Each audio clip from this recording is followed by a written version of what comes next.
आहे महाराष्ट्राची लेखणी न्यूज।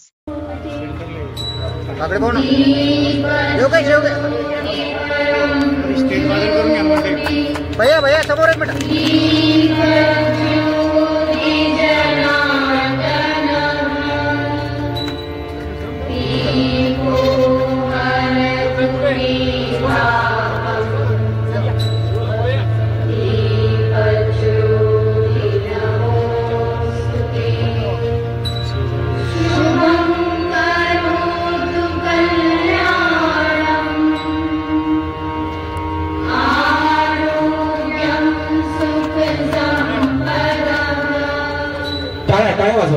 टाळ्या वाजवून स्वागत करावं।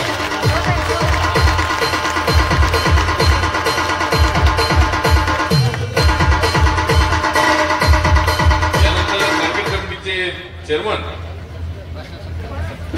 जिल्हा बँकेचे चेअरमन अर्जुन पाटील। चला लवकर या सगळ्यांनी सत्कार करा। मंचावर उपस्थित असलेल्या मान्यवरांचा प्रताप पाटील प्रसाद यांचं देखील या ठिकाणी स्वागत करायचं। लाडे साहेब यांनी सर्वांचा सत्कार। धन्यवाद धन्यवाद। चला सर, सन्माननीय सदस्यांचं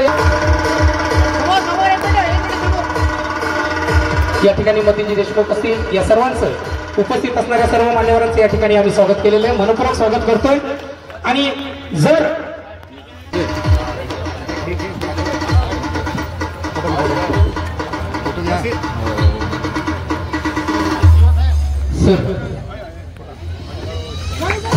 सर मला सांगताना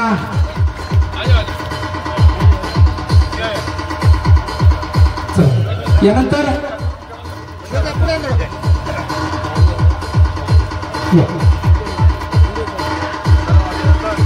सर रमाई आवास योजनेच्या एजन्सीच्या वतीनं या ठिकाणी आपला सत्कार होतो। सर श्री पठाण सर या ठिकाणी माननीय साहेबांचं आणि भैया साहेबांचं या ठिकाणी स्वागत करत आहेत।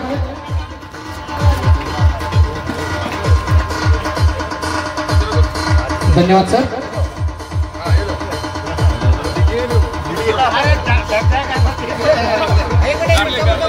सर्वांचं या ठिकाणी मनपूर्वक स्वागत करून जायचंय, त्याची सर्व दक्षता घेऊन डायग्नोस केल्या जाईल। आणि जोपर्यंत आपण त्याचा डायग्नोस करणार नाही तोपर्यंत तुम्हाला याची किंमत समजणार नाही। ये जो डॉक्टर है, ये डॉक्टर बहुत बड़े तज्ञ हैं। ये डॉक्टरों का नाम के ऊपर हॉस्पिटल में 500 हजार किलोमीटर से लोग जाते हैं, वो डॉक्टर हमारे पास आने वाले। और वो जो डॉक्टर है, वो डॉक्टरों का यहाँ इलाज करते समय सही बोले तो उनका नाम भी डालना चाहिए था। विशेषता आदिवासी, मागासवर्गीय, ओबीसी, एनटी, व्हीजीएनटी, ओपन, तो कोणत्याही जातीचा असो, तो गरीब, त्या गरीबाला चांगल्या क्वालिटीचा घर मिळावं, लोन मिळावं, अनुदान मिळावं। जागा नसेल तर जागा देण्यासाठी 1 लाख रुपये दिले जाईल। पुढच्या भविष्यामध्ये ज्यांची मागणी करायची आहे त्यांनी फक्त अर्ज करायचा आणि त्या पद्धतीने द्यायचं। आम्ही टप्प्याटप्प्याने एकही आमचा गरीब माणूस तो घरापासून वंचित राहणार नाही याची दक्षता नगरपालिका सिल्लोडचा मी मनापासून आभार मानल। नगरपालिका सिल्लोड ज्या पद्धतीने कर्तव्य पार पाडत आहे, हे कर्तव्य पार पाडताना अनेक संकट येतात, संकट जातात। आता एक मधला सीओ साहेब इथे आहे। सीओ साहेब, तुमच्याकडे एक जबाबदारी आहे का 15 फुटाचा एक रस्ता एसडीएम ऑफिस पासून तर एसटी जो आपला स्टँड आहे तिथून पायी जाण्या येण्यासाठी लोकांना इकडे फार मोठा त्रास होतो। अर्धे लोक आमच्या त्या रस्त्याने जातील, त्याचा एस्टिमेट तयार करा, त्याला मी निधी देतो।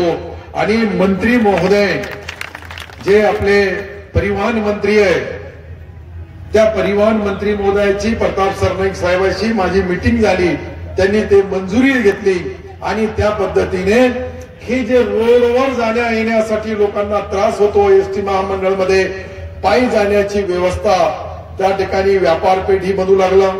आता नवीन तहसील आपली बनली, नवीन सर्व कार्यालय तिथे जाणार आणि तहसीलच्या जागेवर बी 1000 नवीन दुकाना काढण्याचा कन्सेप्ट आपण केला, निर्णय आपण घेतला, निधी त्याला दिला आणि ती जागा 14 कोटी रुपये सरकारकडे देऊन आपण नगरपालिकेला हस्तांतरण करून घेतली.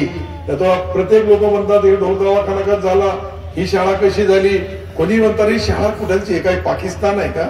अरे सिल्लोड आहे, महाराष्ट्रामधला आहे आणि या देशाच्या बोटावर मोजणाऱ्या तालुक्यामध्ये सिल्लोडची नोंद आहे. इथे सर्व हिंदू, मुसलमान, दलित, पीडित सर्व लोकांना चांगलं शिक्षण मिळेल हे गवाही देण्यासाठी खास मी आलेलो आहे. आणि एक वर्ष पहा तुम्ही, मग नंतर हे जे 30-30 हजार 40-40 हजार रुपये घेऊ लागले, प्रायव्हेट शाळा चालू लागले, यांच्या पोटामध्ये पोट सुरू उठणारच, त्यांचा धंदा बंद होईल.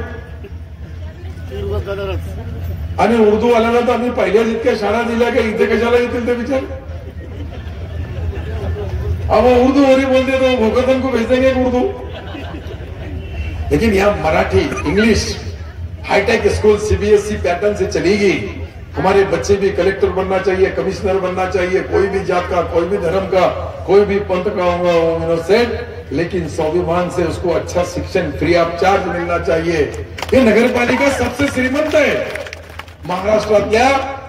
ज्या बोटावर मोजणाऱ्या नगरपालिका आहे त्या नगरपालिकेमध्ये सिल्लोडचं नाव आहे आणि त्याचा फायदा गरीबाला नाही मिळाला तर मग सिल्लोड शहरामध्ये राहणाऱ्या ज्या गरीबाची मुलं, त्यांच्याकडे पैसा नाहीये, टॅलेंट आहे, ब्रिलियंट आहे, परंतु पैसा नसल्या कारणाने चांगल्या शाळेमध्ये जाऊ शकत नाही, त्यांच्यासाठी ही सर्वात चांगली शाळा राहील. आणि इथे बसलेल्या नेत्यांकडे लोक येतील चिठ्ठ्या घ्यायला, सतीश ताटे माझ्या मुलाला ऍडमिशन द्या सिल्लोड नगरपालिकेच्या शाळेमध्ये, त्यावेळेस कळेल त्यांना, तिकडून मी येतील माझ्या सासूरवाडीमधून शिकायला. शेवटी आपण शिकायला कोणाला मना करतच नाही. डॉक्टर बाबासाहेब आंबेडकरांनी सांगितलेलं आहे त्या महामानवानी की शिक्षण हे वाघिणीचं दूध आहे. त्या महामानवाच्या त्या शब्दावर माझ्यासारखा कार्यकर्ता त्यांनी घटना लिहिली असती आणि त्यामध्ये विशिष्ट जातीवाल्यालाच उभं राहण्याचा अधिकार दिला असता तर तुमच्या समोर मी आज आमदार झालो नसतो. म्हणून त्यांची ती दिलेली त्याची आठवण माझ्या लक्षात आहे आणि ती माझ्या लक्षात आहे. म्हणून बाबासाहेबाच्या या पवित्र भूमीवर पुरे महाराष्ट्र पासून तर देशभर त्यांची पवित्र भूमी आहे, जगभर त्यांना मानणारा वर्ग आहे. त्या सर्वाला त्या जयंतीचा मी आज पहिल्यांदा एकदा मी गेलो, सर्व लोकांनी सांगितलं वेगळा अध्यक्ष करा. मी म्हणलं मीच बनवून जातो, मी पहिला आमदार असेल महाराष्ट्रामधला जयंतीचा अध्यक्ष आहे. याचा अर्थ मला कार्यकर्त्यावर अन्याय नाही करायचा. मी सर्वांना कार्याध्यक्ष, हे अध्यक्ष, सहअध्यक्ष, पण चांगला करा. आणि आपण सर्व चांगला केला, चांगलं वाटलं तर त्या महामानवाला मानणारे आपण सर्व आहोत.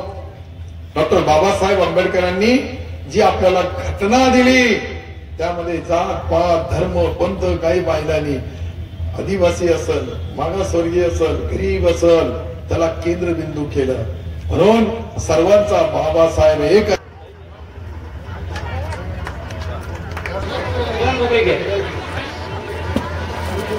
मागो तो रामदास मागो थोडा मागो.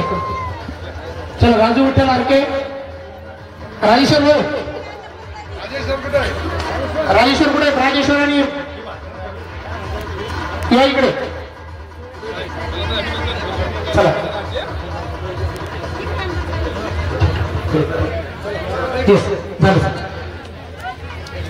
चला स्टेज वाटप केले का तुमचे सगळ्यांचे?